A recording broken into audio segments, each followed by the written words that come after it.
But y'all can go ahead and punch it.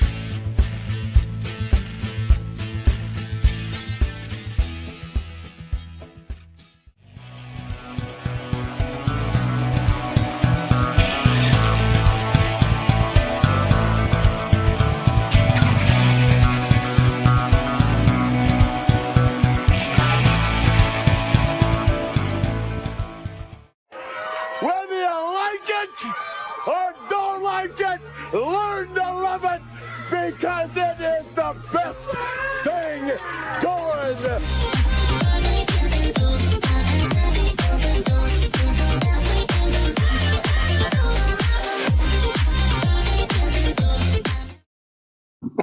And welcome back to the Boundary Corner Podcast, a part of the College Huddle Network, along with my partners, Brian Ziegler, Jonathan Talley, Shelton Moss, and our special guest from 247 Sports tonight, BT Scoops on Matej Sis. I am Curtis Wilson, and we are, as always, brought to you by the Counts Family Pharmacy and Dr. Jeremy Counts down at 301 South Main Street in Blacksburg. Go to see him when you can. We are also brought to you by Moments on the Maury. Moments on the Maury, owned by a proud Hokie, located outside Lexington, Virginia. Looking for a getaway spring, summer, or fall next year? Take a look at Moments on the Maury. Fishing, kayaking, relaxing by the fire pit down by the river. We're just hanging out on the back deck. Awesome place to go. I'm going to give you a shameless plug, Matej, real quick for 247 Sports. Right now, you can join 247 Sports. Get all the inside scoops. Save 50% off the annual membership. Whew, okay, y'all got to talk now because I'm out of breath. Take a breath, Curtis. Take a breath. You can sip on a brew. I think you've also got some Ultra there. You were pounding earlier. Pound a little Mickey Ultra. Hey, Matej, how you been, man? I'm good. I know we were chopping it up a bit before, but always excited to be on here. We got the full crew today. I saw the new intro that got me fired up. So just excited to chat with you guys. It's always just it's the best coming on here. So really looking forward to it. Matej, we are always excited having you on here because we talk recruiting, and we get to talk some recruiting in a very positive light this time. But we also have some interesting things swirling about on these staff hires. So we got a couple fun things to chop it up with you on tonight. 100%. 100%. Matej's got the knowledge. Cannot wait to hear what you think about the 26, about the staff hires. Shelton, it's been a while since you showed up. How's life, big guy? Oh, it's been good, man. I'm just going all over the place. Been to DC a couple times last 2 weeks, working with basketball. So, yeah, man, I've been obviously plugged in. We'll talk about the coordinator hires. Certainly some polarizing takes on the TL. I saw a lot of that. I think some people kind of leaning into, to let their voices be heard. But yeah, definitely excited about positive Hokie news. So. Good to hear. Tally, are you there? Tally? Paige and Tally. Paige and Tally. Tally was having desktop issues a few moments ago. Can you hear us, Tally? You can't hear us? All right, we can figure that out. We can figure getting you the phone out. It's the you freezing that we have issues with.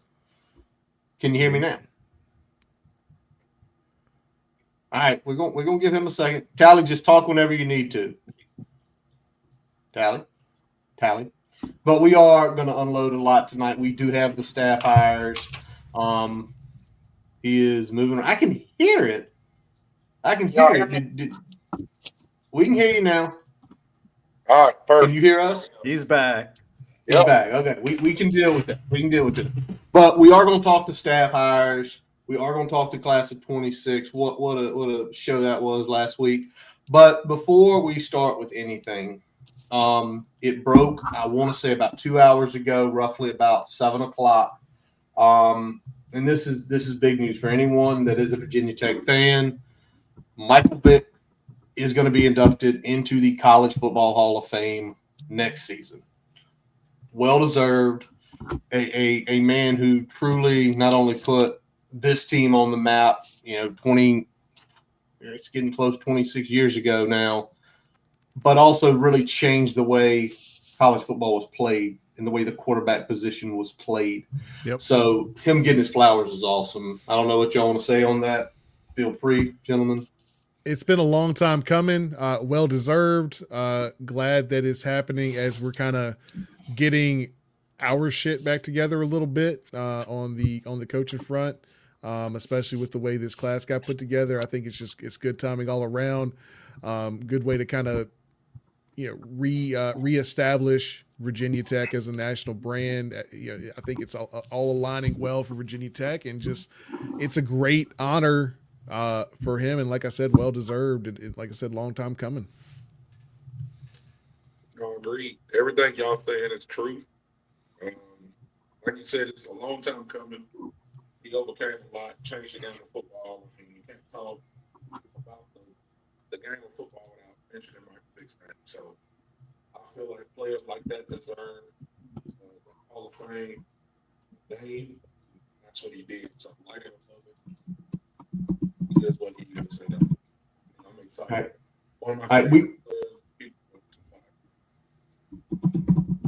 Long time. Tally, we just barely can hear you. Okay. Just so you know. So you might want to try the buds again.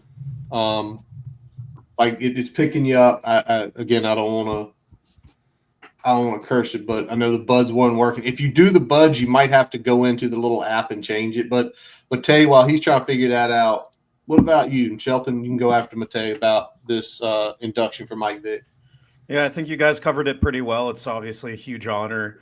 He changed things for Virginia Tech. It's, he's the guy that you think of when you think of Virginia Tech. You still see his jerseys at all the tailgates. Just an electrifying player, and he's been a great ambassador for Virginia Tech, and just happy that he got his moment. I know tonight was big, and obviously got a lot of recognition on the timeline there, but will be even bigger when he's actually inducted. Sheldon, anything on that? Yeah, I just saw it on Twitter. It's pretty good. Obviously, the NFF is a really well reputable organization. I think for me the thing that I admire the most about Vic is just his redemption story, and how much effort he's made to redeem himself as a person, and just all the good he's been doing. Obviously coaching now, which is great. So hoping to get things turned around down there in Norfolk. But great story, and really a tremendous honor for him. All right, is he back? Let's see if he's back here. Can you hear us? Tally, you can hear us? Oh, talk so I can hear you. Can you hear me? Yeah, Yep, got you. It's all come together. It all works out. According. All right, it's all right. We still got you. All right, well, let's get to it. What we talked about at the top, the big news of the last few days. And let's start with Sunday. So everybody's hanging out. Probably most of us watching football. Brian just trying to get through his fantasy matchup because he was in a war to make the last playoff spot, and he did it. Got it, man. I got it done. I got it done, man. Thank you. 52-yard touchdown from Saquon Barkley on the fake tush push. That solidified the win for me. Yeah. But so we're all doing that and having fun, dinner. I'm sure you're doing things with your family, all of us having meals, whatever, watching Sunday. And all of a sudden, Pete Nakos over at the other one, I'm not going to mention their name tonight with you on the day, but Pete Nakos makes a mention. Brent Pry will be the next defensive coordinator at Virginia Tech. Matej, you are our esteemed guest, so I will give you the floor first. What was the first thought that popped in your mind when you read that, or when someone texted you? Probably you. You probably knew it an hour before it broke, and you're just like, "How do I break this down?"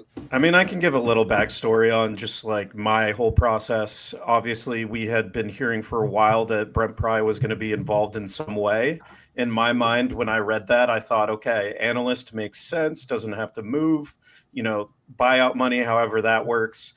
We started hearing more and more towards the end of last week that like it was legitimate interest in the defensive coordinator position. Day by day kept materializing. We heard a couple other names of people that were potentially interviewing for the position, but I would say as of, I think it was Sunday or Saturday night, once the news broke, that's kind of when everything kind of came together. And, we had been talking about how do we prepare for this and what's the reaction going to be. I think my first initial reaction was just like, this is super weird. And like, I've had a couple days to sit with it. And I think, I'm still in the confused camp a little bit. Like I see the benefits of it. I think when James Franklin took over, and we've kind of seen it, and we'll get into it with the next hire, but he's really trying to build this thing with guys that he trusts. And, when he kind of got ran out of Penn State, he was kind of at a moment in his career where he had to make those big hires and kind of go outside of his tree. And I think he's someone that, knows what he has in Brent Pry. I think they had 9 top 25 defenses together from Vanderbilt and Penn State working together. He's someone that when the talent level is right, he does the job well.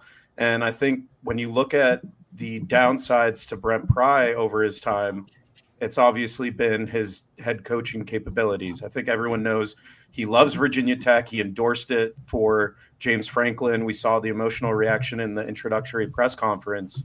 I think none of us, like we all kind of joked, like maybe they'll get the band back together. But I think, you definitely have to swallow a lot of pride to be able to come back. And it's definitely a weird thing. I've never seen something like this before, but I think, James Franklin had to revalidate that decision, opted in and said, I want Brent Pry. Like he's the top guy if you take it from a candidate position. And, Brent Pry had to opt in too. So I think if you have that trust, you have the proven track record. He's a guy with now head coaching experience for whatever that's worth from his time at Virginia Tech. So I think you can look at what he's done with James Franklin as a defensive coordinator and say, I like this. But then the flip side is, I know people have been talking about how the defense has fared over the past couple of years, the hires that he's made, and kind of his evaluations on defense. I think a lot of that's circumstantial, but at the same time, like I understand the criticisms of the hire as well. So I'm somewhere in that confused boat. I think ultimately I do like the hire, and I think it's pretty cool to see, kind of unprecedented, but ultimately it's a guy he trusts the most. And, James Franklin is willing to take that bet. All right, Callie, you're holding last, okay? I'll let Sheldon go next. Sheldon, your thoughts. You thought, I'm sure you dove into some statistics about being at the state and here and all that stuff. When it broke, what was your first opinion? Yeah, so when it first broke, I had to check that the Twitter account wasn't a troll, because that's actually what I thought. Like I had to verify multiple times that this was a legitimate account tweeting that, because I just had no idea that this was even being considered a possibility. I was pretty shocked. I thought it was a little bit weird, not necessarily bad, but just a little weird that he would bring a guy who things didn't end very well as head coach, and the team apparently kind of quit on him. But that being said, he does have very good defensive coordinator chops. I think when you look at it from a statistical standpoint, obviously he put together a lot of good defense at Penn State. I would say in general, I think Pry is a coach that is going to put a product on the field that is equal to his talent level. I think he generally performed pretty up to par with the talent that he had. He didn't necessarily overperform, but he also didn't underperform either. So whatever talent that Franklin can assemble around him is probably, going to be reflected on the field. So in that sense, I'd say, if they recruit well, I expect him to put a good defense on the field, because I trust Pry's defensive instincts for the most part. But, his time at VT, they had a decent year in 2022 with a not great roster, but there were also some developmental issues. Linebacker, they couldn't figure that out. The defense kind of underperformed in 2024. Now it's fell apart this year. Again, I know that's not saying it's all Pry's fault, but he is, a defensive-minded head coach, and he does have to take, some degree of responsibility for that. So I think on balance, it's interesting, unconventional, intriguing. I don't know exactly what words to describe it. I'm not by any means pushing the panic button. I just thought it was not the route they were going to go. So I'm still trying to kind of process all that. Tally, can you just say check 1, 2? Can I hear you? Check 1, 2. Y'all hear? All right, we can hear you. I'm gonna let Brian go, and then I'm gonna get you back in. Okay, just make sure you're still hearing us, Brian. I'm still freezing. Yeah. You're still freezing, but I can hear you. I can deal with you freezing as long as I can hear you. There we go. Brian, your take. I thought it was weird, but a kind of a good weird. Mainly because I think it's a low risk hire overall. I think with Brent Pry, you know what you're getting. The resume is there. We've seen what his output can look like, especially if you can get top 25 talent around him and on that defense. He's going to put up consistent defenses. There's a reason that he was elevated to a point where the Virginia Tech job was on the table for him. That's because he performed well at Penn State in the defensive coordinator role, and he had a personality that some thought would be a really good asset as a head coach. So you still get all of that without the areas of deficiency that we have seen from Brent Pry, which is building a coaching staff, getting things going from a full roster standpoint, especially when you look at position groups like O-line. I know, Shelton, you mentioned linebacker as well. A couple other position groups that struggled, and obviously the game day and game management struggles that we saw during his tenure there. A lot of those things go away moving back into the defensive coordinator role. The weird thing is that you fired a guy 3 months ago, and now he's back in your building in a prominent role with your program. And obviously I would assume that Franklin probably had some degree of conversations with this roster before pulling the trigger on this. So that's my hope. That's my understanding at this point. And it sounds like there was enough folks on board where it made sense to move forward, that at least with the guys that Franklin's looking to retain on this current roster. Yep. And we lost Tally, so I'm gonna get my 2 cents before I let him go off. It felt weird for me. It felt weird for about 30 minutes, but then I started thinking, well, wait a second. If James Franklin had taken Florida State or went anywhere else in this cycle, people would be lauding the move. Look at him. He went right back out, got Brent Pry, got a really good defensive coordinator, really good recruiter. Guy's not a head coach. Guy's not a head coach at all.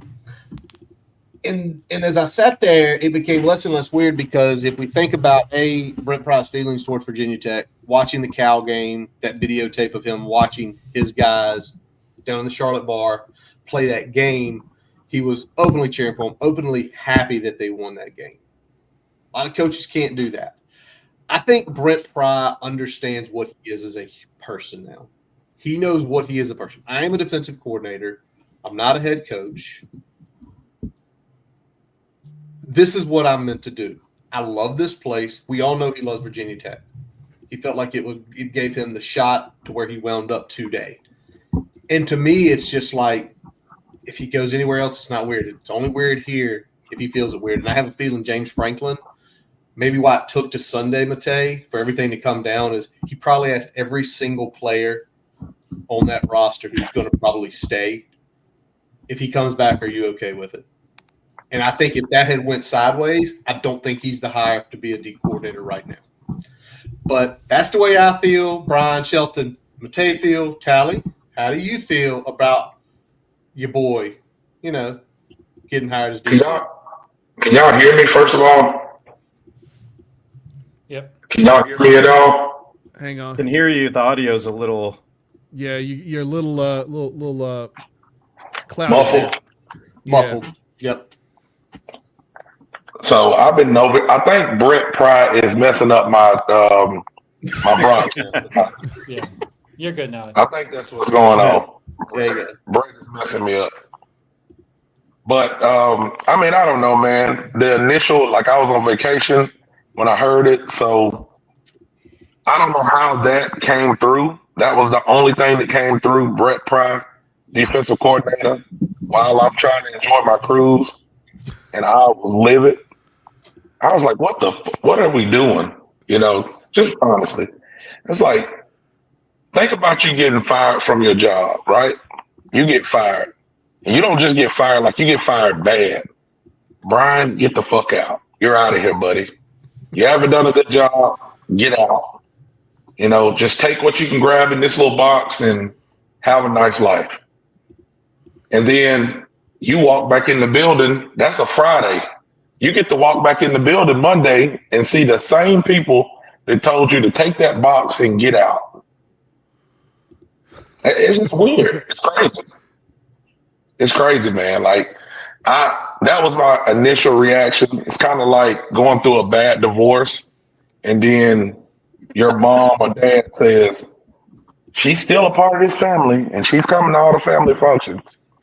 You know what I'm saying? Like, that's kinda You how I said feel. that to me, and I cracked up when you said Yeah, that. but you know, cooler heads have prevailed and thought about it a little bit and talked to some people, and I'm like, okay, I get it. I understand. He wants people around him that he trusts. You know, they're going to raise the talent in the program. So we've seen what they can do when they do have talent. So a lot of times that's what matters. We had some talent, but the talent will be elevated. I do think Brent Pry can call defense. And I think Curtis put it best. If he went somewhere else and all of this happened, nobody would have batted an eye. You know, if he would have got the job at Florida State and then he brings Brent Pry on as his defensive coordinator, people would probably have been over the moon.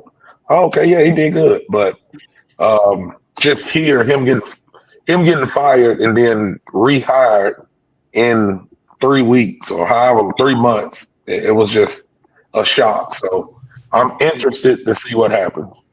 It's going to be interesting. Tally went out there and got the internet By the way- package just so he could follow up on these coaching hires, and then he saw Brentavious Pry come across his screen. And I didn't get it the first day. I got it like the third day. You know, I got it like the third day, and the first thing that I see, it pops up. If somebody puts that, and I'm like Shelton said, I'm like, this has got to be a joke. Like this is a fake account. This is a fake account. Look, when Franklin got hired, there were some people who were like, go ahead and get bring Brent back right now. And like, I was like, you know No. what? I can see it happen, but like my first instinct was like, maybe defensive analyst, somebody comes in, kills it 2 years. Maybe Brent's that second DC hire under Franklin at Virginia Tech. I didn't think we'd see it out the gate. So that's where it's different for me. And it's certainly a unique situation. But like to Curtis's point, I think his time at DC at other stops speaks for itself. I don't think we're like, at least on the defensive side of the ball, we're not banking on a risky hire here. I mean, this is a guy that, for all intents and purposes, when he's had some good players around him, he's done well. So as long as Franklin and the rest of the staff can get, top 30, top 25, top 20 classes coming into Virginia Tech every year, I don't think we're going to have a problem on defense. Not at I all. think Go ahead, also, Ted. just to quickly kind of put a bow on it, like James Franklin and Brent Pry have known each other for 30 years now. There's probably no one else in the industry that James Franklin trusts more. And like, I think Sheldon made a good point too, that when Brent Pry was calling the defense in 2022, like it was a top 45 defense. The talent wasn't all there. I think kind of the inefficiencies of Brent Pry as a head coach where like he didn't have all the resources. Like, I'm not going to put it all in the resources, but like he didn't have necessarily the top end resources or was a good enough head coach to bring the type of talent needed to bolster that defense or the offense or the program in general, or bring in the right hires. Like that's his downside. James Franklin and Brent Pry, great friends. Their families are great friends. Like if this works out, the ideal vision, like Brent Pry's not leaving probably for another head coaching opportunity. Nope. Like he's going to stay. Exactly. And like he did get interest. Arkansas reached out. They wanted to give him the job. Mississippi State was looking at him before Arnett. Brent Pry is still very well regarded even elsewhere, right? And, I think the downside, like worst case scenario, it's almost unimaginable, but like if James Franklin had to fire Brent Pry again, or Brent Pry gets fired again from Virginia Tech, I think that would be insanely awkward. But other than that, like you can see the upside with this move. All right. So I want to get into now what broke earlier today, but I need y'all to read the chat before we start. Matej, we'll kick it to you first. Read the chat, but then I'm going to kick it to you because we're going to talk about what just broke about 2 minutes ago. Ty Howle, the co-OC tight end coach, former Penn State offensive lineman, is basically announced. Pete Thamel comes out today. He is going to be the next offensive coordinator at Virginia Tech. He will call plays. Matej, I need you. We've been looking at what he's coached, but you give me the lens of recruiting because a lot of Penn State fans are like, crap, they freaking stole Howle. And now who do they have in the DMV? Yeah, I mean, Howell's a great recruiter. Obviously, tight end galore. Coached a bunch of great tight ends at Penn State. I think Freiermuth was the earliest one. Obviously, Tyler Warren had his big season. He has guys like Luke Reynolds, Andrew Olesh, 4-star, 5-star guys. DMV guy through and through. I think the interesting thing was that they were always going to target him. Maybe even we'll see what happens with the transfer portal in terms of Penn State tight ends. But that's obviously a big part of what Virginia Tech's offense is going to look like in the future. And, in targeting him, it was interesting. His name had come up. It was something that we thought maybe would be a tight end role. But ultimately, I think in order to get him to Virginia Tech, needed that upgraded title. I think I understand the Tyler Bowen comparisons. Like I pointed them out today. But I think there's a lot of respect there from James Franklin. And again, it's kind of the same thing with Pry that this is someone who James Franklin has worked with for 5 years. Like really trust him. He's a quick mover. He came in as an analyst. He's a former Penn State offensive lineman, quickly worked his way up to tight ends coach and then co-offensive coordinator. I know they do that quite a bit at Penn State. And ironically, it's always like a tight end coach that has the co-OC title. But he's just another one that, really well regarded by the players, really proven recruiter. Obviously, we don't know what that looks like as a play caller. That's the one kind of, I think, where everyone's head was at today in terms of, they thought that Virginia Tech was going to get a bigger name. But, they did interview some other offensive coordinators. One went to Ole Miss today. I think that timing kind of speaks for itself. But James Franklin, once again, kind of made the call that, after having extremely long interviews with a lot of candidates, this is going to be our guy. Shelton, any feels on this? Yeah, I mean, I think it's, I would have preferred someone with a little more extensive play calling experience. Not to, downplay him. I know he was a co-OC for a couple of years. I don't think he was a play caller, though. Someone please fact check me if I'm wrong about that. Had a couple of years at Western Illinois as a co-OC as well. Again, I know he's a good coach. By all accounts, a very good recruiter. So I don't want to, downplay that part of it. I felt like with the budget that Tech had, I would have expected a more, kind of big time, hot shot OC hire. But we'll see how it works out. I mean, I feel like coordinator hires are really tough to judge because sometimes I was looking at Signetti's guys today. They both came with him from JMU. I mean, they didn't really have any powerful experience when they came there, and only maybe 2 or 3 years of coordinator experience in general. So there's not like one specific mode that you have to have in order to be successful as a coordinator. So I try to keep that in mind.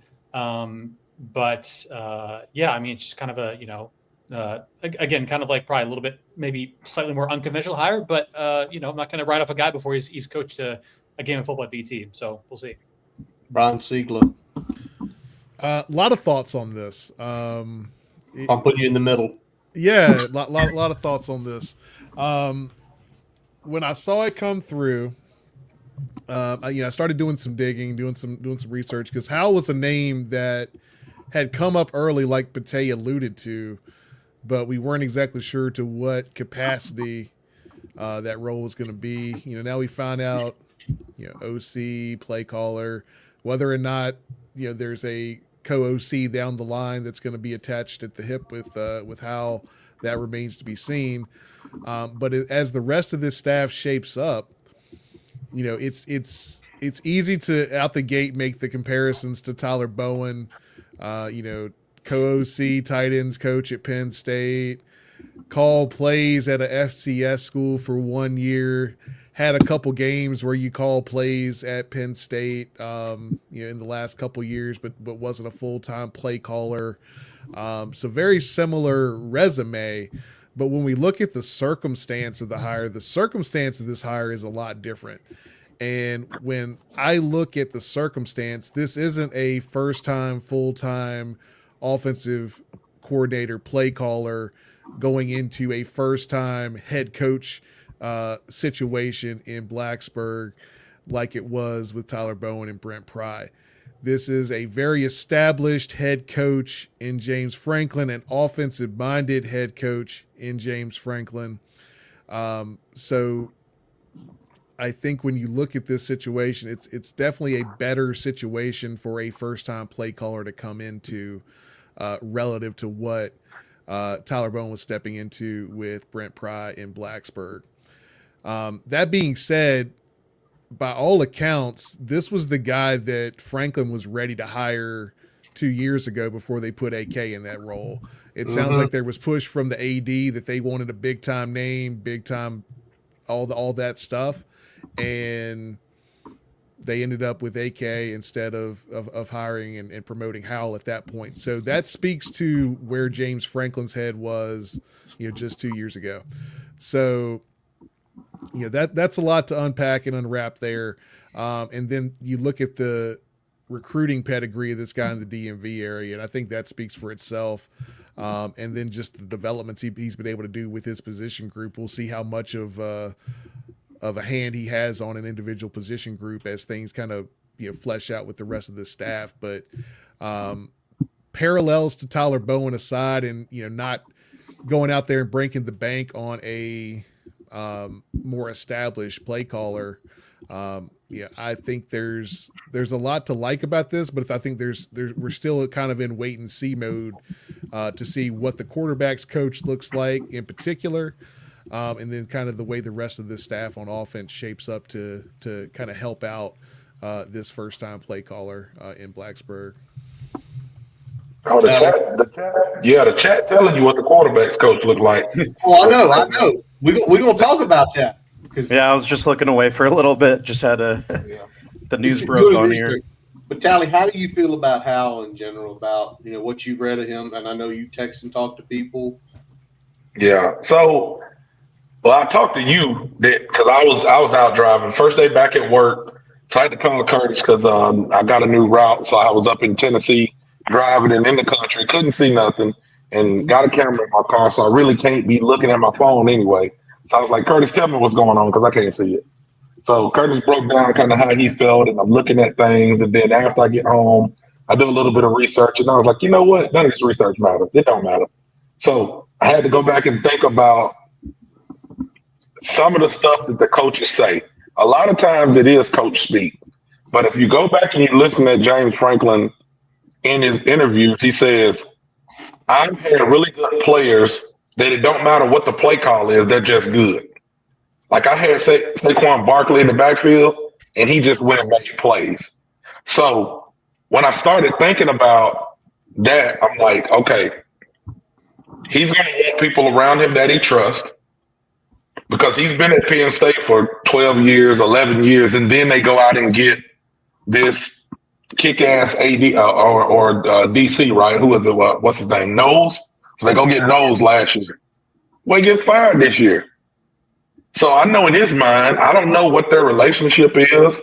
I don't know what was said, behind the scenes and stuff. You got to win games, of course. You got to beat certain people.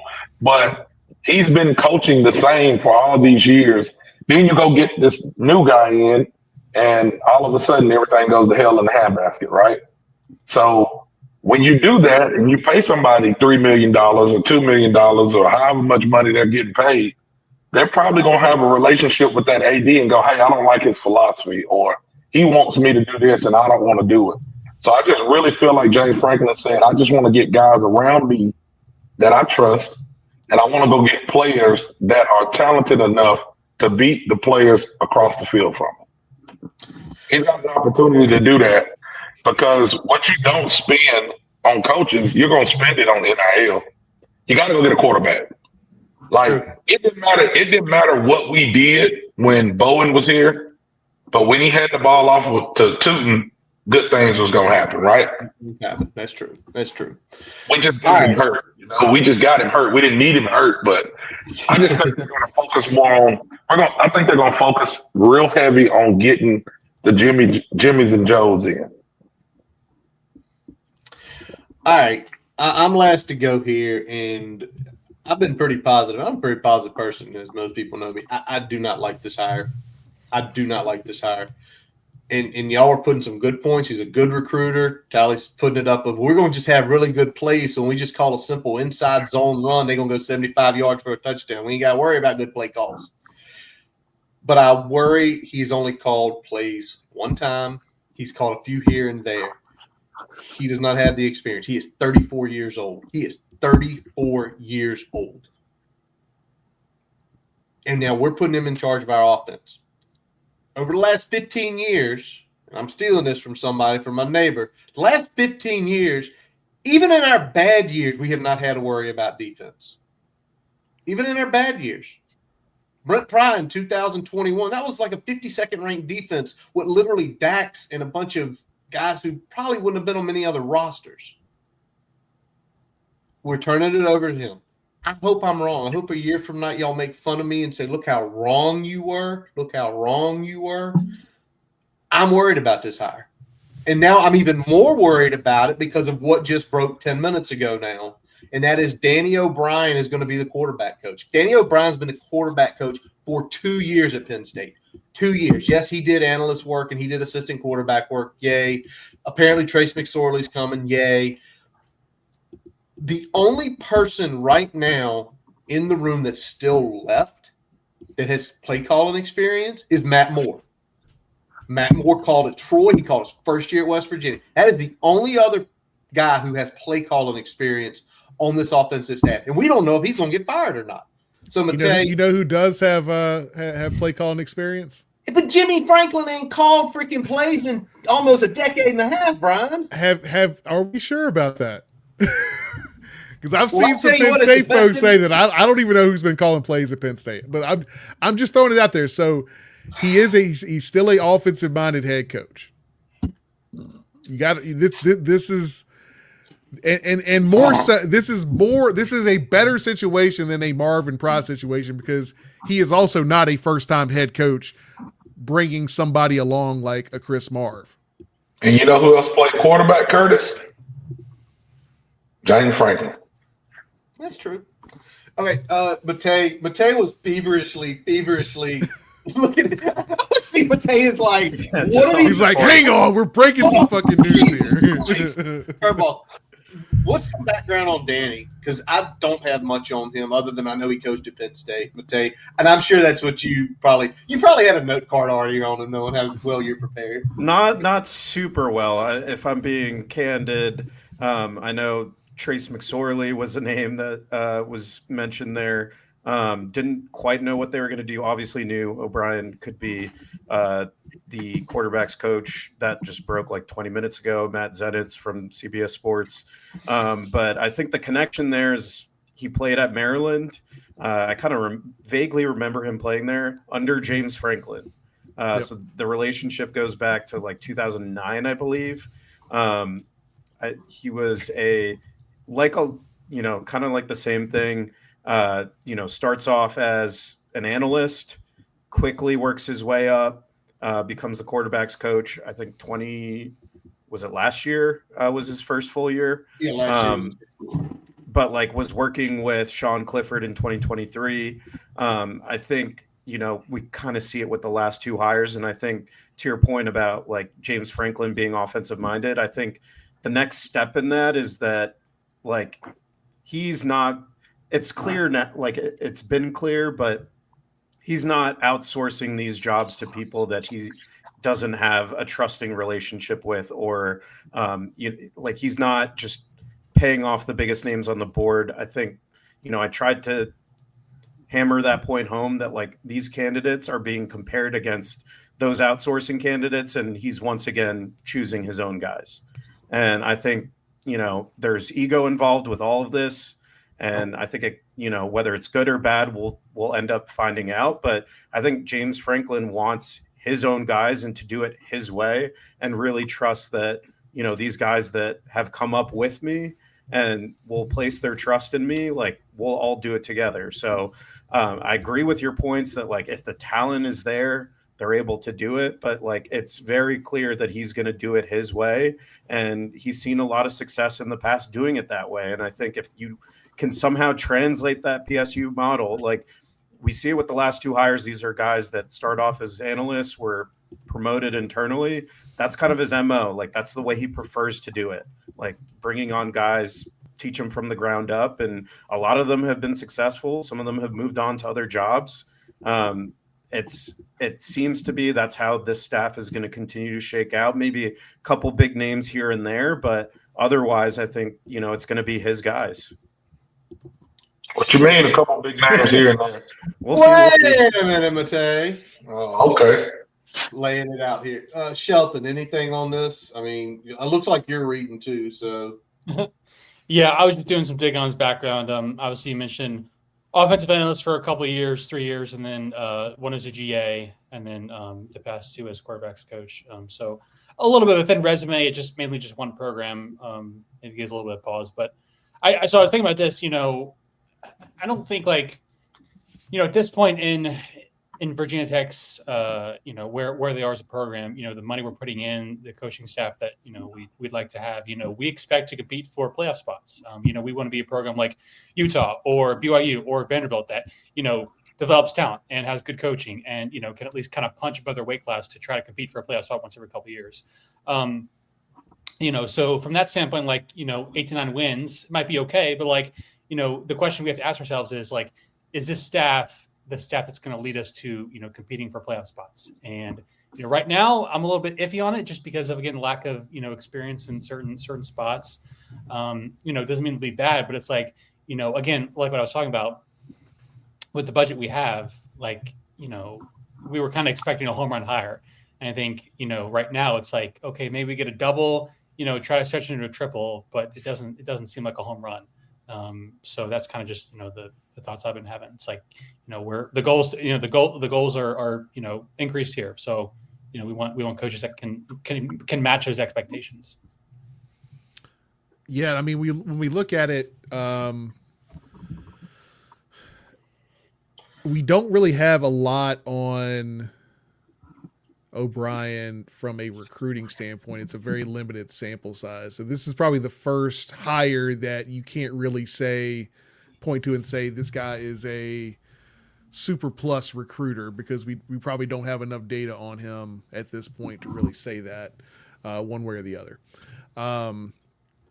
We know that the caliber of players that were comfortable playing for him, that were originally committed to Penn State and have since been, one of them committed to Virginia Tech now, and the other one went to Auburn, went to somewhere else, went back to Penn State. Whatever his path there was. That was another player that at one point was also comfortable playing and being coached by Danny O'Brien. So, limited sample size on what he's doing from a recruiting standpoint. So we don't really know what that looks like. I'm interested to see if Trace McSorley's coming over as like a quarterbacks coach, assistant quarterbacks coach, what that role looks like for him. And, you know, we're still got a couple other spots that we got to fill here and kind of figure out who on the current staff is being retained on the offensive side, if anybody. You know, I think we've got some general ideas on that at this point, but we haven't heard anything official.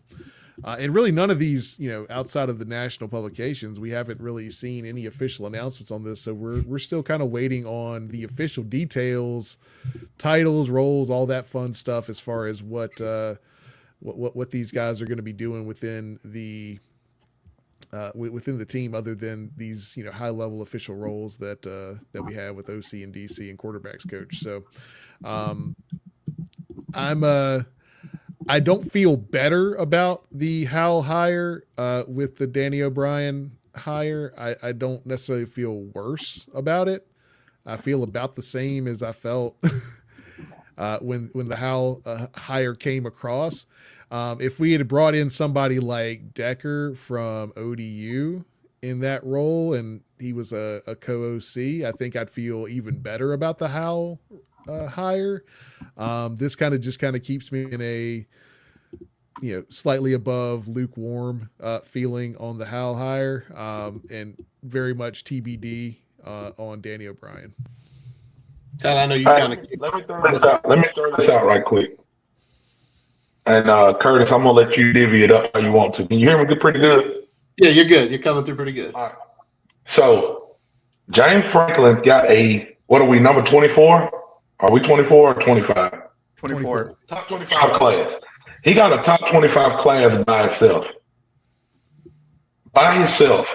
All right. So we can sit here and divvy up all of what we think about the coaching. We know we got to play games and all that.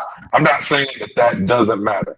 But if James Franklin did all of this by himself and these guys that have been working with him, have been developing talent, are coming in, and then thinking about some of the names that we've heard on defense, where do you think the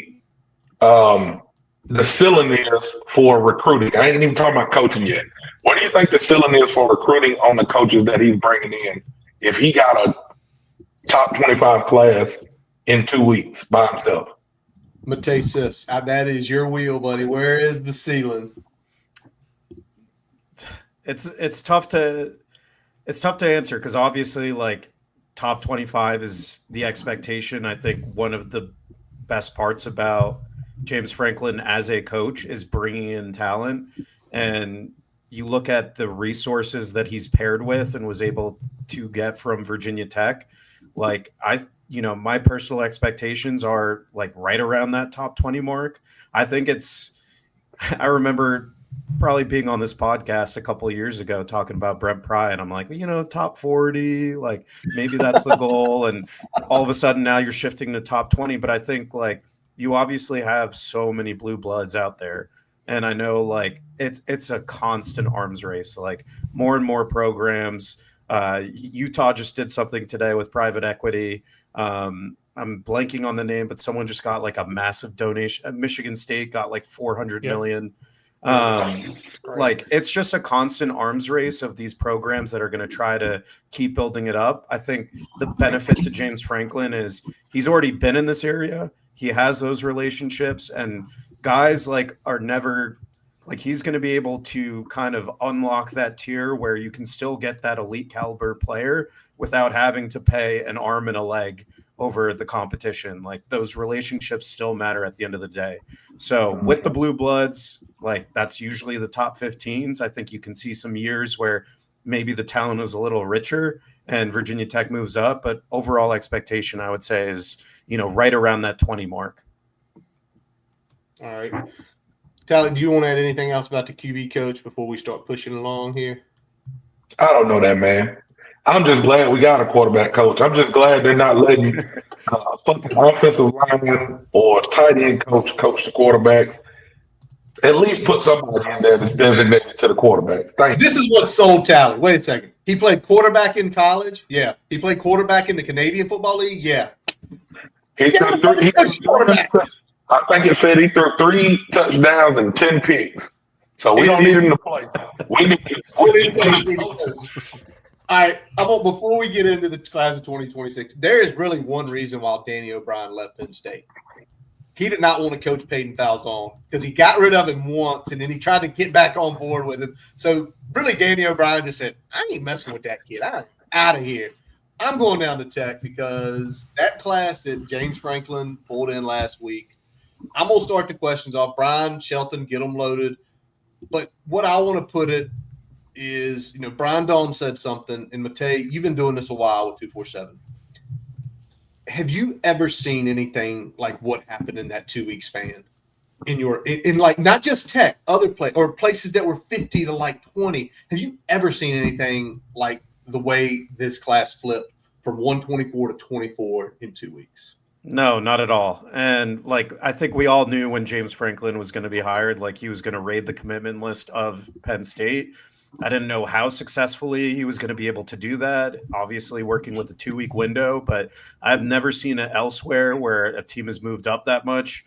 Conversely, I've never seen the Penn State slide is probably the biggest slide I've ever seen, landing with 2 guys in their class. But, I was kind of joking around with some of the people like Brian Doan and Evan Colby. I was just saying the dopamine we were getting from, just writing up the articles, having them ready to go, hearing another one was coming.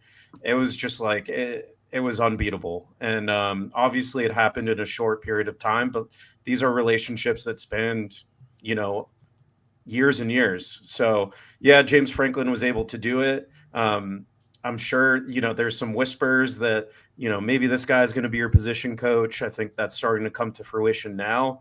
But ultimately, I mean, I thought they would definitely have a chance to push for a, top 35, 30 class, but to land in the top 25, I think is insanely respectable and impressive.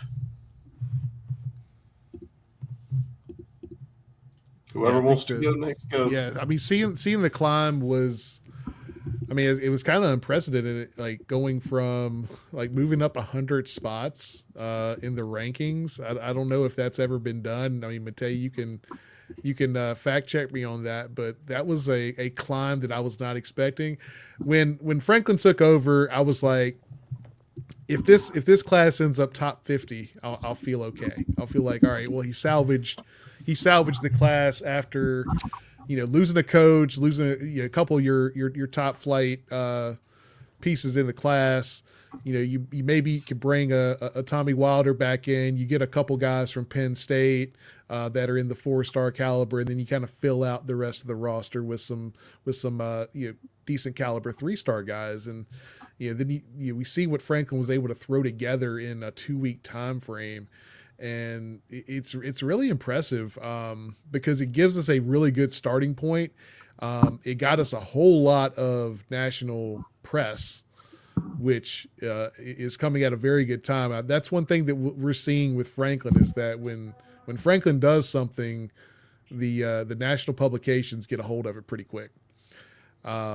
So as long as we can keep the ship moving in the right direction, that's going to be a big benefit for the brand of Virginia Tech. Yeah, I think for me, the most impressive thing for Franklin is just how much work he's put into making this class happen. Because, that type of shift we've seen with this recruiting class is the product of countless hours of hard work, making calls, talking to kids, convincing them that this is a place that, they want to spend the next, years of their career, even though they don't know the entire coaching staff, mapping out, who you want to target, just all the work that goes into it. I know we don't want to throw his predecessor under the bus too much because we obviously all love him and he's going to be our DC soon, but he unfortunately did not do that stuff when he got hired here, and I think it was a main contributing factor to how poor his first season was, because you just got to have a plan when you get hired. I think he's just so relentless as a recruiter, Franklin that is. So just credit to him for all the work he's done, because that is all effort on his part. So I think it's great to see. I think also just his ability to have 2 weekends was so crucial, because whenever we're talking to recruits, whenever I'm talking to you guys, it's always the atmosphere is great and we love Lane Stadium and all of that is great. And you're able to pair that with, not only a home weekend, but then the last weekend of the year, which, having Franklin in Blacksburg while the team is out in Charlottesville, those were two crucial weekends to get guys to come on campus. I think there's, a lot of lessons in this, but like one is that he was able to get all those guys to come because they could have gone elsewhere. Some of them did visit over the 2 weeks, other places, but able to keep that conversation open, able to get them to campus, explain to them what the situation is. And then you're all of a sudden, you're able to see, okay, this could be my home. Pair the atmosphere for the guys that were there for the first official weekend with the relentless nature of Franklin and saying you can help build this place up. And, those were crucial weekends in order to make this all happen. Yeah, no, and I was going to say just to, kind of go along with what Matej is saying and also let Matej kind of give him his kudos because I know they do a lot of work and look at a lot of film and interview a lot of, kids that's getting ready to go to college and things like that. You have to be able to coach. I do understand that, but talking to some of the parents and players are really, really impressed with James Franklin. Like him just in the room, he is going to get in the room with some of those kids. And there's no such thing as a can't miss prospect because things happen.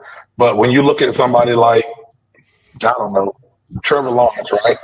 We kind of knew what Trevor Lawrence was going to be going to Clemson. We kind of knew what to expect, right? So Virginia Tech hadn't had very many opportunities to get in the room with a player of that caliber. I think James Franklin gets you in those rooms at least to be able to talk to those parents. Because, again, not trying to diverge too much information and stuff that I'm not supposed to talk about, but we had a kid that was committed elsewhere. Has been committed elsewhere a long time and recommitted elsewhere.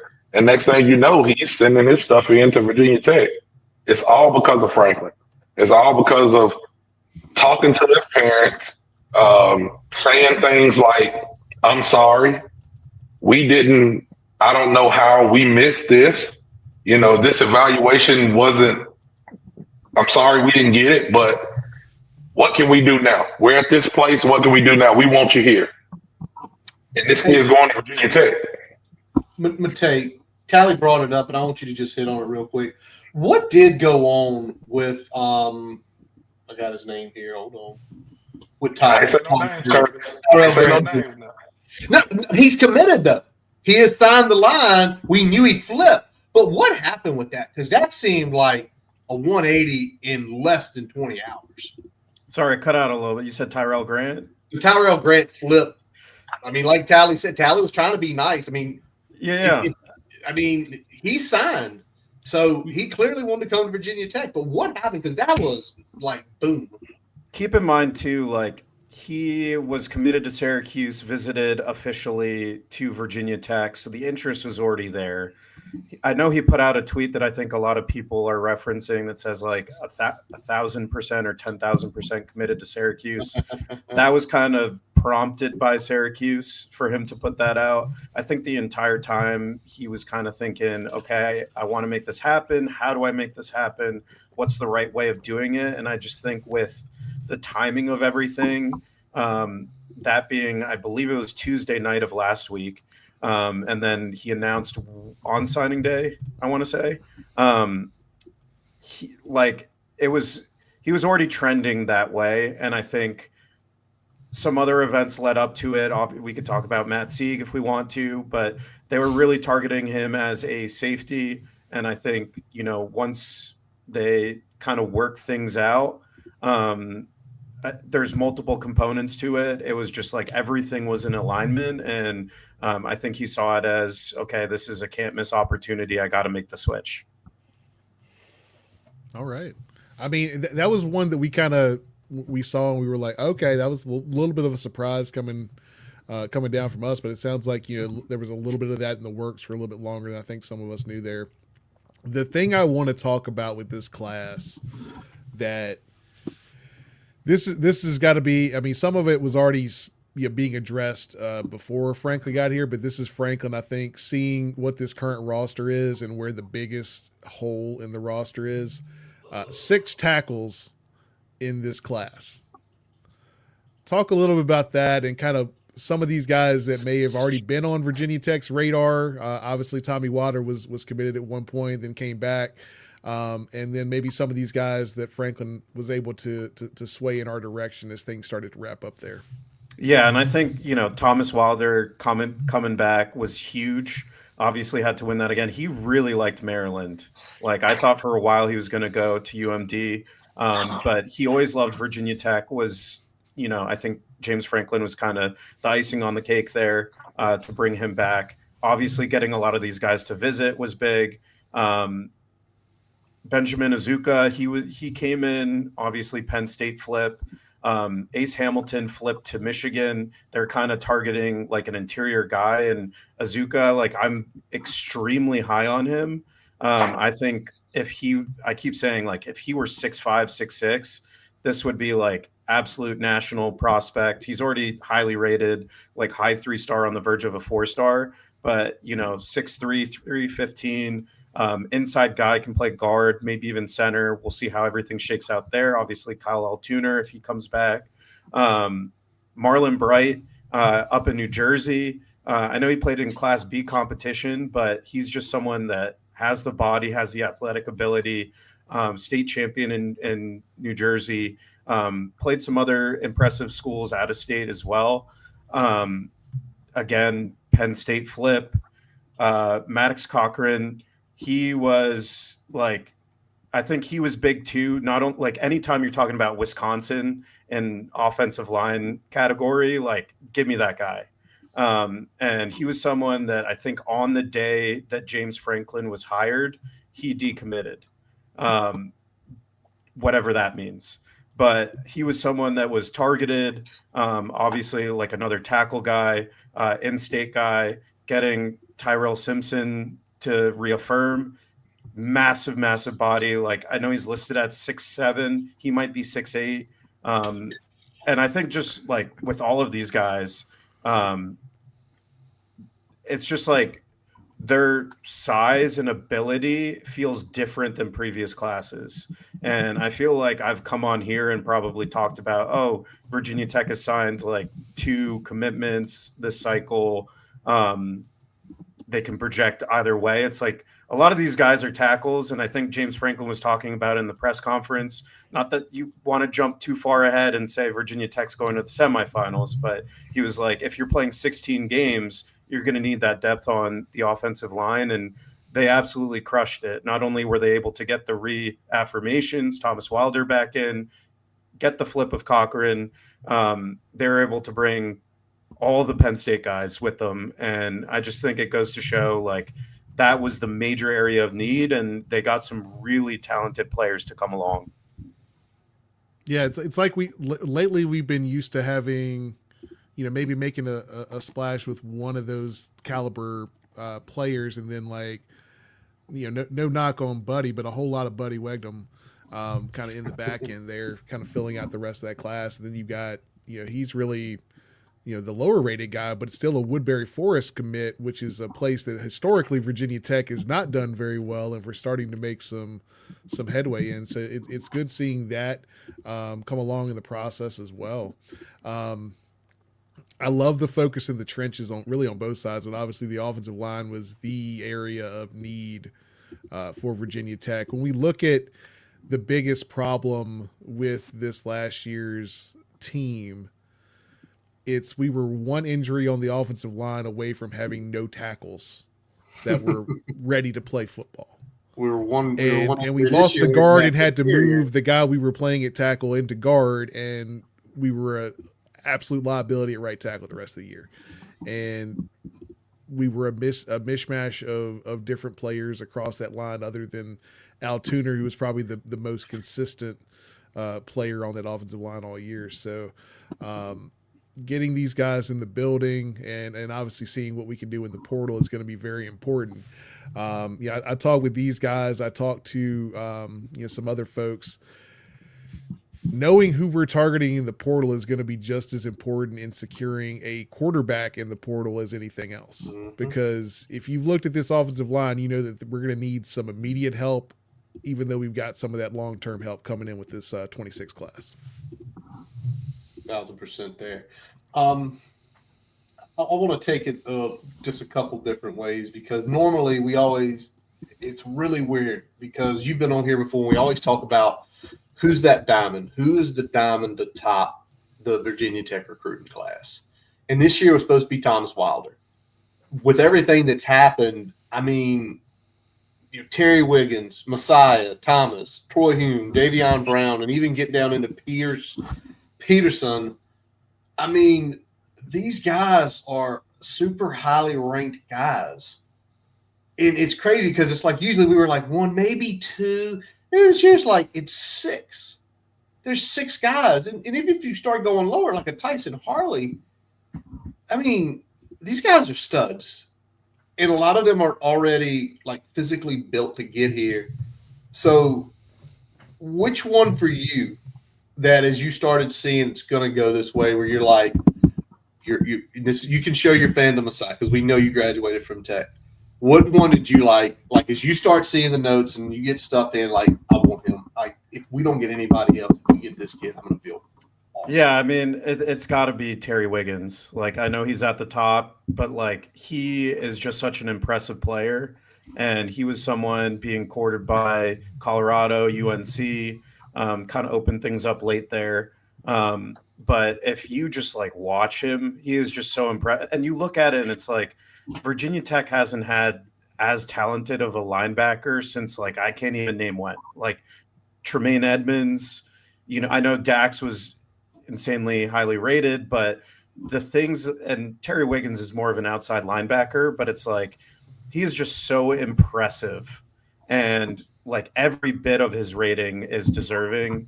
And to have a shot there, not only have a shot, but I think he was even saying he did his commitment on the CBS Sports college football show, but he was like, I was able to get down to Virginia Tech. I was not considering them before James Franklin. He's like, now that I've been here, like if I had been here, like maybe I would have considered them. I don't know how true that is, but it was just interesting that it's like, I was kind of talking about it earlier, but just like opening up, like James Franklin opens up the door. And then once these guys are on campus, it's like you're able to merge those two things that, I guess the one thing that has been working for Virginia Tech has been the campus, the atmosphere, the fandom, but it's now you're merging it with a very serious head coach that's going to come after you. And to get a guy like Terry Wiggins, I think he's just like, he is so good. Curtis, who was the guy that you circled and said, all right, that's the guy that I'm most excited about? Well, when everything started coming down, and it's probably just being old, it was Messiah Mickens, because Virginia Tech fan of as long as I've been a fan, you start hearing top rated running back in the state of Pennsylvania, it goes to KJ every time. And then you look at the kids build 5'10", 210. I mean, yeah, he's got to learn the game, but running back is one of those positions where legitimately you can say he could probably play this year or next season without any issue. We already saw Jeff Overson do it last year. What about Tally? What about you? All those big guys. Which one did you like?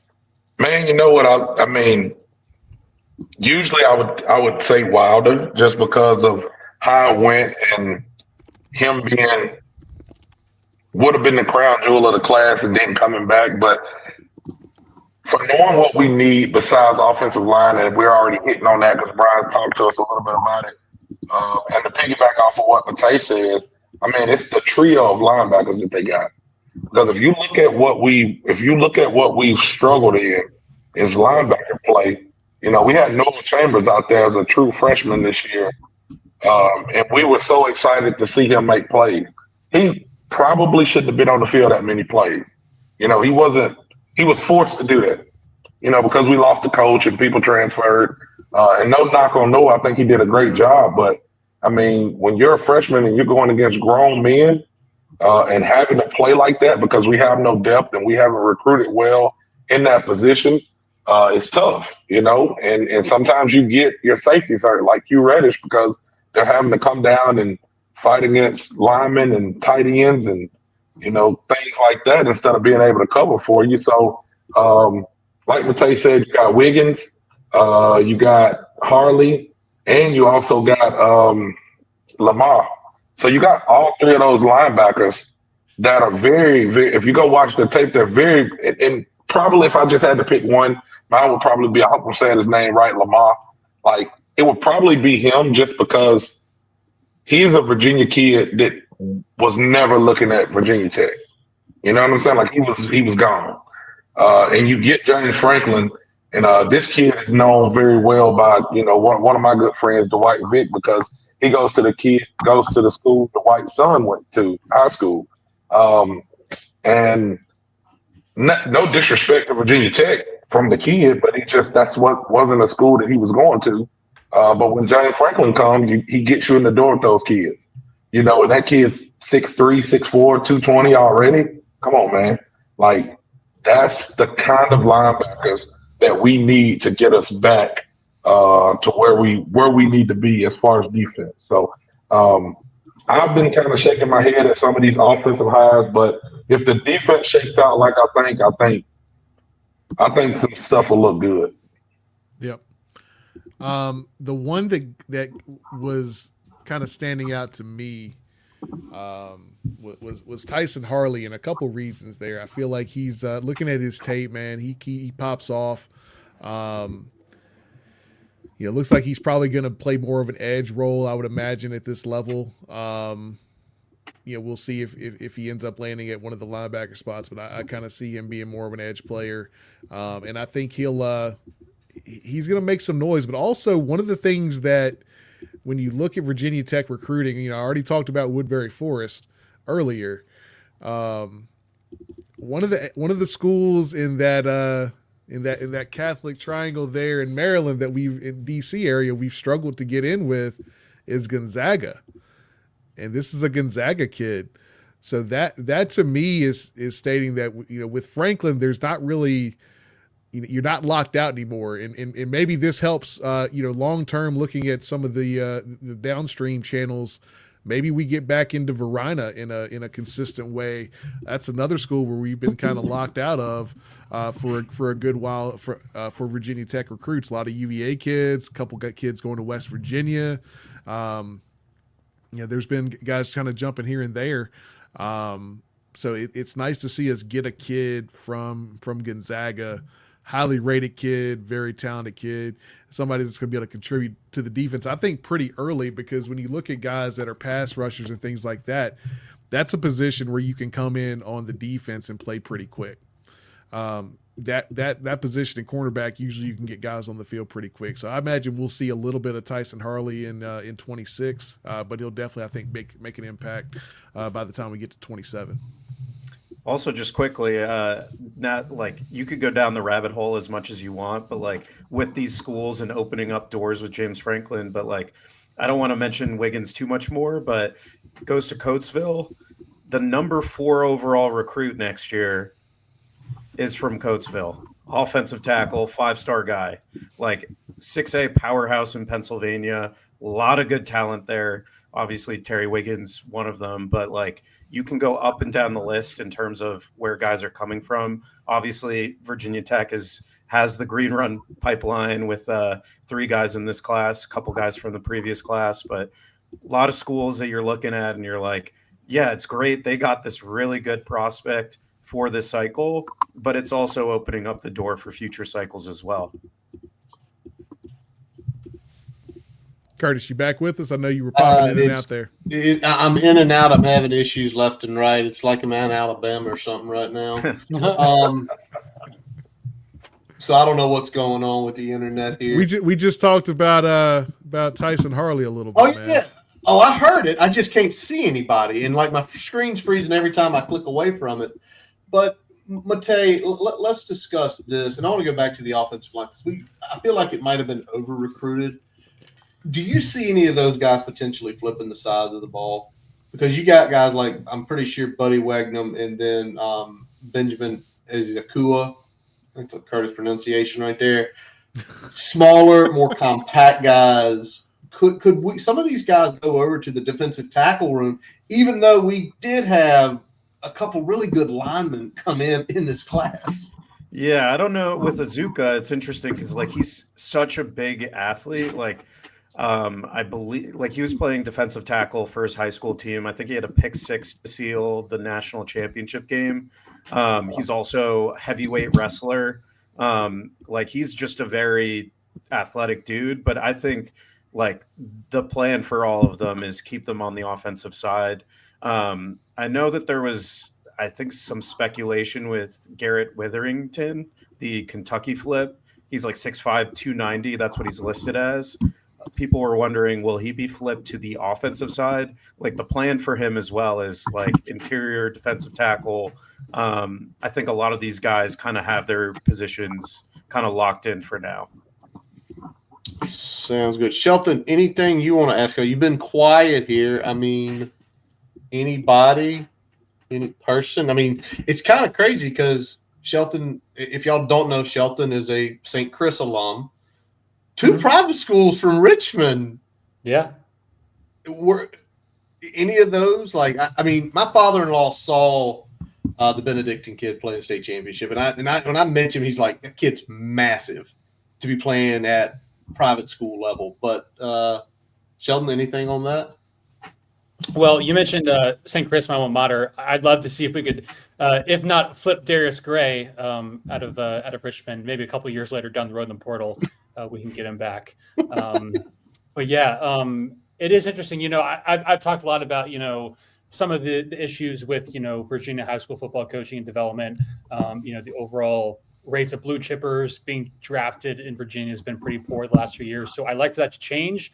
I don't know if Matej has any insights on, you know, just what the overall crop is in terms of Virginia high school football talent. Like, you know, do you think it's better than it has you know, talent wise than it has been in the past? And, you know, specifically like what sort of regions of the state do you feel like are kind of most ripe for the targeting for VT?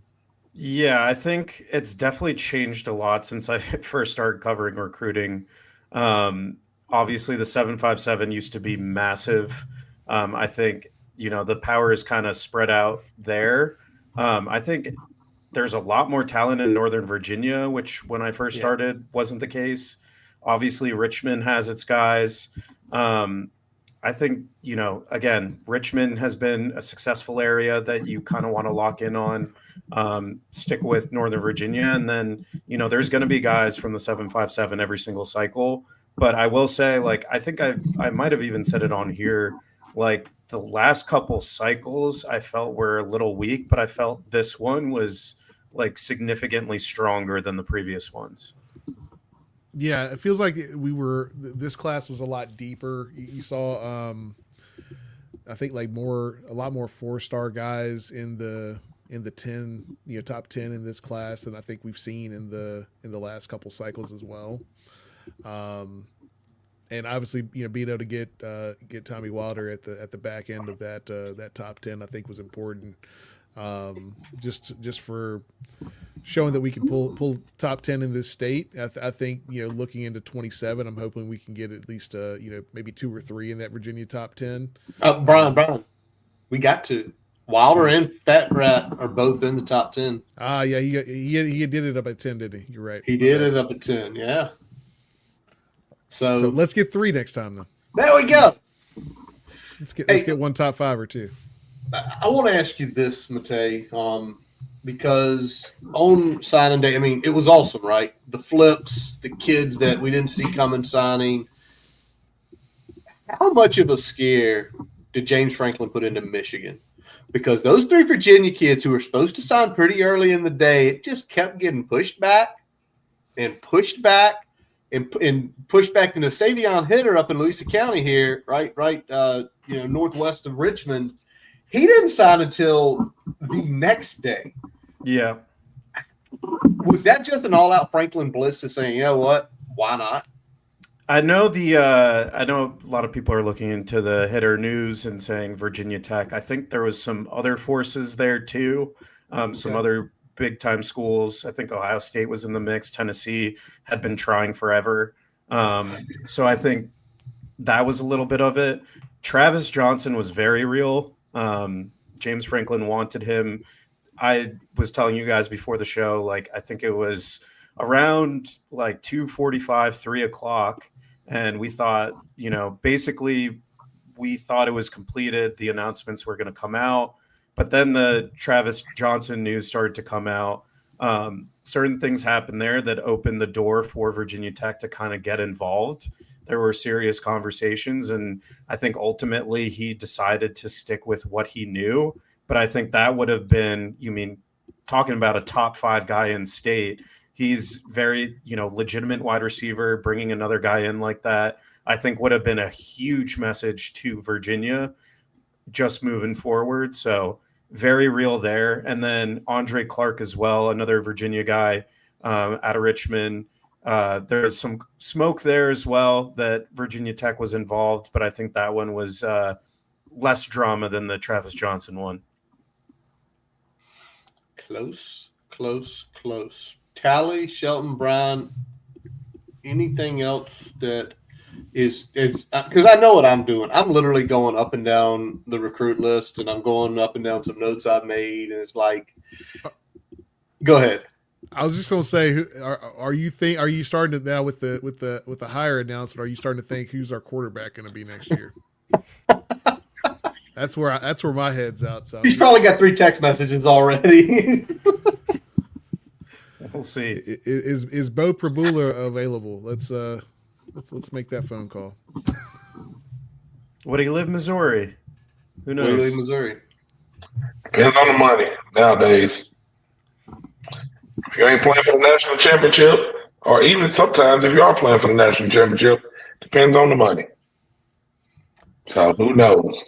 You got to look at the roster. You got to look. He is now the big thing with him is York, PA kid. He is not a Midwest kid. He is like 16, 17 hours from home.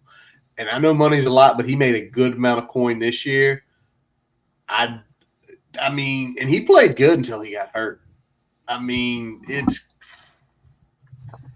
if Matej, you just listen. If something happens, you text us next week. Okay, so we can be fully prepared for it, but we've got time, and we've talked just about every kid here. I want to ask your opinion on this because obviously Penn State is still, regardless what anyone says, north of Blacksburg, north of Richmond. Penn State is still going to be our primary rival in getting recruits. Matt Campbell,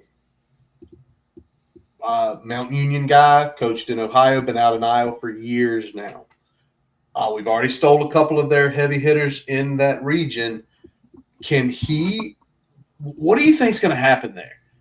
Because it's not his foray to recruit 4 and 5 stars or get top 25 classes. And some people say we hadn't had the budget, but it's like, okay, but still, we didn't have the budget, and we were getting top 40 classes. Yeah, I think it's going to be interesting because he also brought his GM over from Iowa State. I have a lot of respect for Matt Campbell. He was someone that I felt like was involved last search, the one before, kind of a dark horse name that could make the leap to Virginia Tech. But I've always admired him from a distance. I think he's a great coach. He does a lot with a little, and he's basically being given an entire war chest to work with now. So it's going to be interesting. Obviously, he's going to have to make a lot of inroads there. I think we saw with the Terry Smith retention, making him the highest paid non-coordinator. I think he's getting $2 million per year over 4 years or something like that, which is just insane. And I know a lot of that is to kind of prevent the pillaging from Virginia Tech on Penn State's roster. But I think that will play a role in it as well. But I think, it's going to be interesting because he really hasn't, I think most of his recruiting classes were in the 50s to maybe 60s, and he's been able to really develop guys, but he's going to have to assemble a staff that not only has, coaches that he trusts, but recruiters that can open those doors in those areas. And I think he talked about it and said Toledo wasn't too far from the footprint, but it's going to be a different game going up against James Franklin. And it'll be really interesting to see. I still think Penn State is, a name brand program and they'll win their battles. But I think James Franklin definitely evens up the fight a little bit. Yeah, I think that's the big thing that I'm looking forward to, is seeing how this thing shakes out. To your point there, Matt Campbell has, some, he's shown a lot of ability to punch above his weight class in terms of the talent on his roster very consistently. Sometimes 20, 30 spots higher than the talent that's on his roster. The question is going to be, can he consistently bring in enough talent to be competitive the way that they want to be in the Mid-Atlantic? Are they going to be able to recruit the same level that they are from Iowa State, and then bump that up a degree? Because if they're looking to be competitive the way they were under Franklin, he's going to need to get those numbers at least into the top 30, top 25. Obviously, with the war chest at his disposal, that will be a lot easier than it would have been at Iowa State.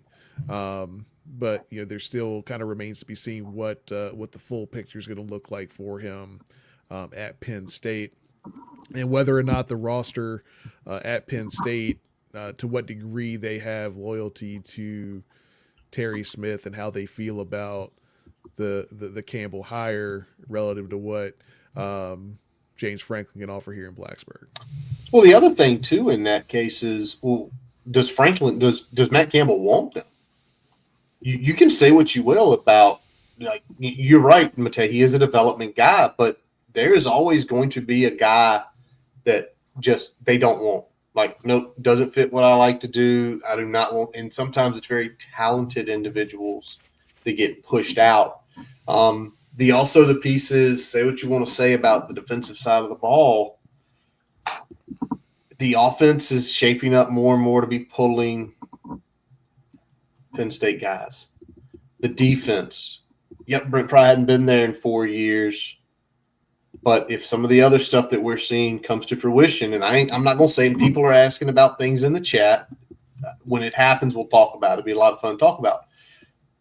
But if those things come to fruition, Matej, it's going to be like, I know what that head coach does. I know his program. I like it. I've developed. I've gotten better. And you know what? He's put a bunch of guys in the NFL in the last 15 years. Yeah, 100%. I mean, that was a big conversation point with a lot of the guys that ended up flipping to Virginia Tech from Penn State. They're like, we trust his pedigree and putting guys into the league, guys of our stature, the 8 composite 4 stars and other highly rated 3 stars. But I think it will be interesting. One example I would give is that Matt Campbell was someone that recruited Ethan Grunkmeyer, who I think was a 5-star quarterback. And it's he is able to, he is evaluating talent to that caliber. It's just he wasn't able to enter those types of conversations before. So what will it look like now that he has more things at his disposal? So I think it's going to be really interesting. Obviously, you have James Franklin that knows everything there is to know about Penn State. And we'll see what those battles look like. I mean, it's been heated between fans on the timeline on Twitter. I'm sure it's going to be heated recruiting battles, and I'm all here for it, honestly. It's about time that there's, some serious battles on the front. And I feel like, a lot of the guys in the past that Virginia Tech has looked at, they've identified guys that have kind of fit their mold that may happen to be a fringe 4-star or something of that. But now it's you're going up against, a premier program in the North and Penn State for, top guys in the state now. So it'll be interesting. Tally, Sheldon, anything else on this?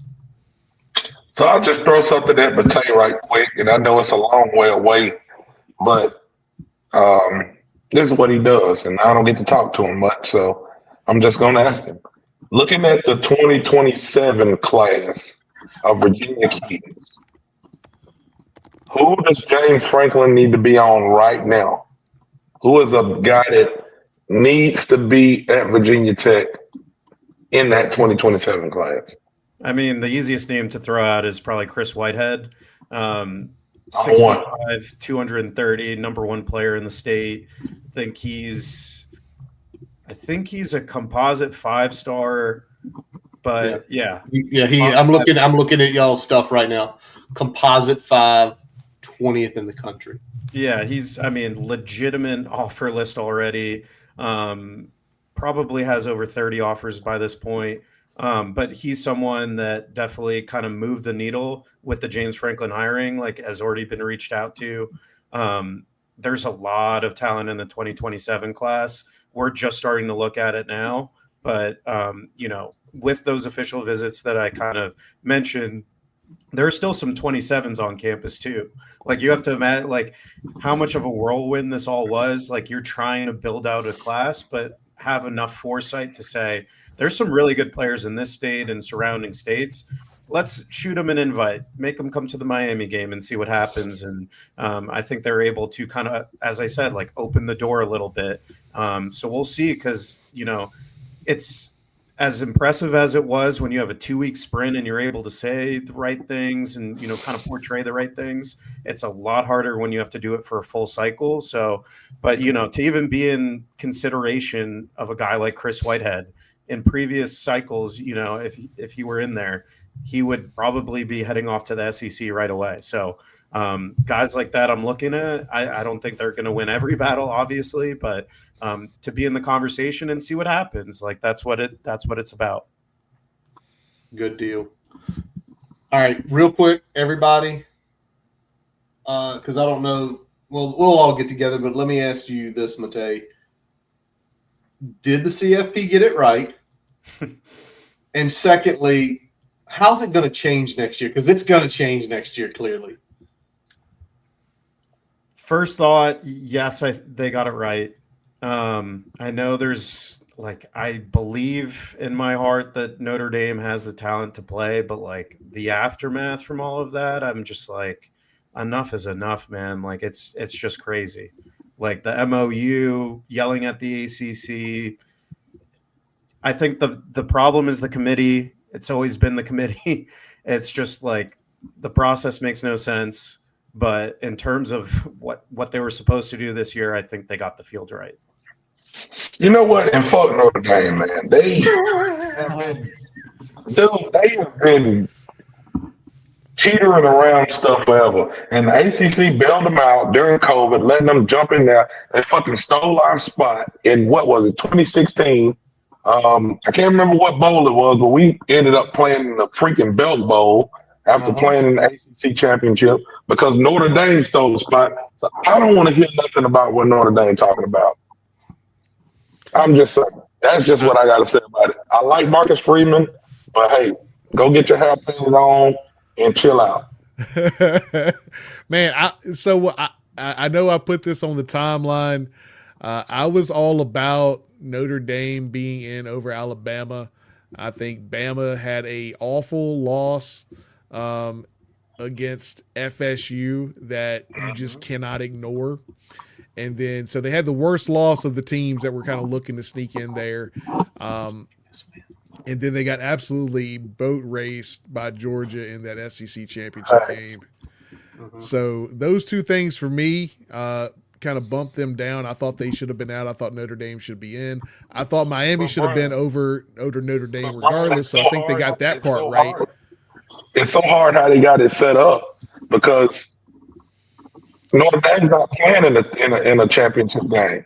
Yeah. Some of the other teams it's almost like you don't want to make the championship because you got a chance to go in there and look bad. So do you even count that game?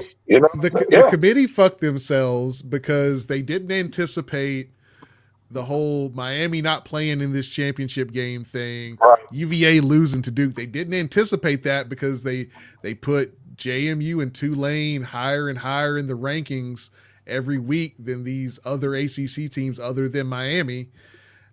UVA was kind of hovering right there just above them, but they were one loss away from being behind them. And obviously if they didn't win the conference outright, they weren't going to be in anyway.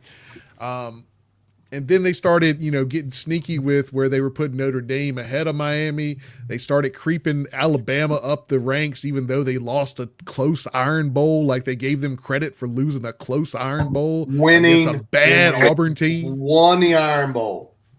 They won the Iron Bowl. That's what They I'm won the saying. Iron Bowl. You said loss. If they would have lost the Iron Bowl, they wouldn't have been in the That's SEC what- championship. They would have been I'm gone. saying that it was a close win.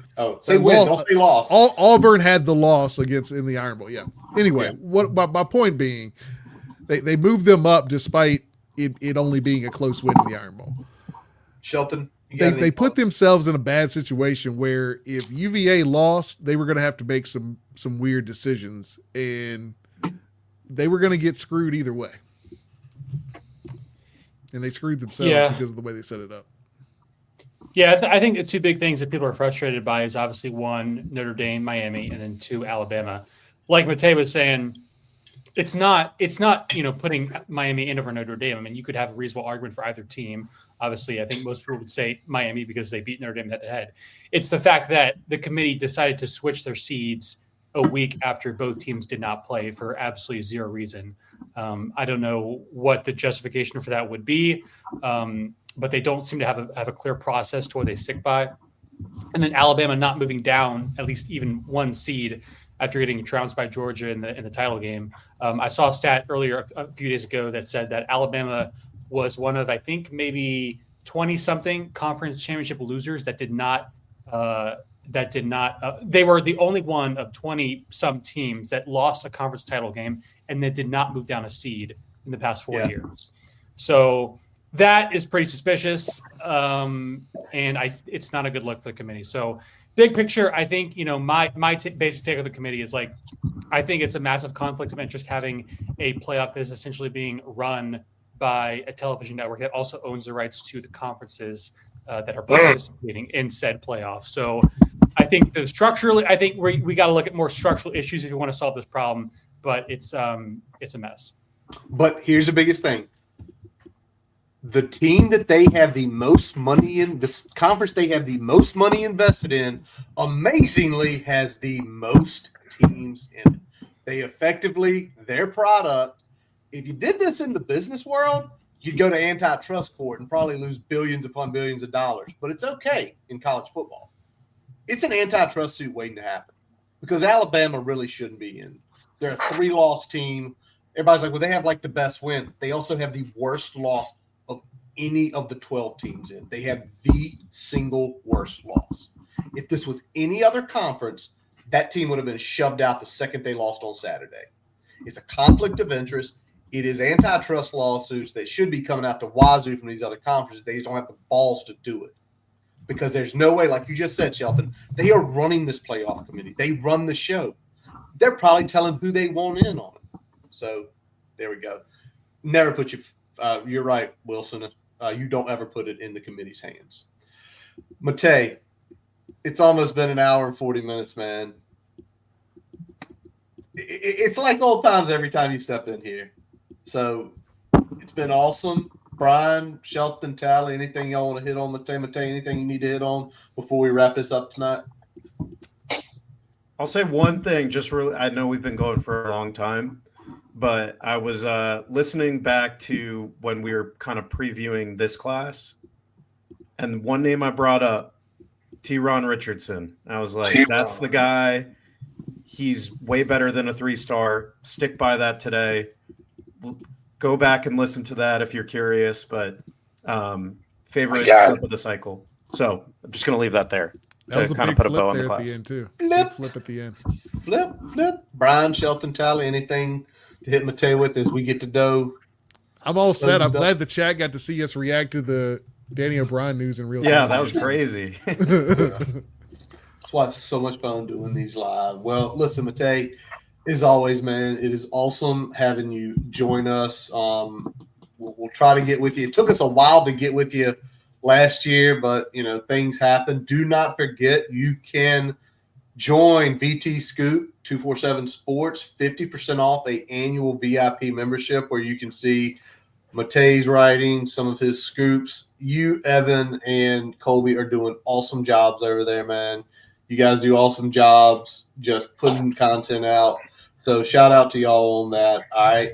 But anyway, we are going to wrap up this episode of the Boundary Corner podcast, brought to you by Counts Family Pharmacy in Blacksburg, brought to you by Moments on the Moor in Lexington. with our guest, Matej Sis. I'm Curtis Wilson. I'm Brian Siegler. Jonathan Talley. I'm Judd Moss. Visit BoundaryCornerVT.com to listen to all of our episodes. Go back and look at one. He did talk about T-Ron Richardson, one of the flips from down in Hopewell. Also, follow us on Twitter, Facebook, Instagram. Make sure you are subscribed to our YouTube channel. We really appreciate you guys have been really tapping the subscribe button there. Also, all your favorite podcast sources. We are on all of them. As always, we let our buddy Jason Long play us in, play us out. Check out jasonlongmusic.com where you can find where he is playing live. All of his music on Apple and Spotify, his Facebook and YouTube pages. We appreciate y'all listening. We appreciate the chat because you guys are on fire tonight. And as always, let's go. Hokies.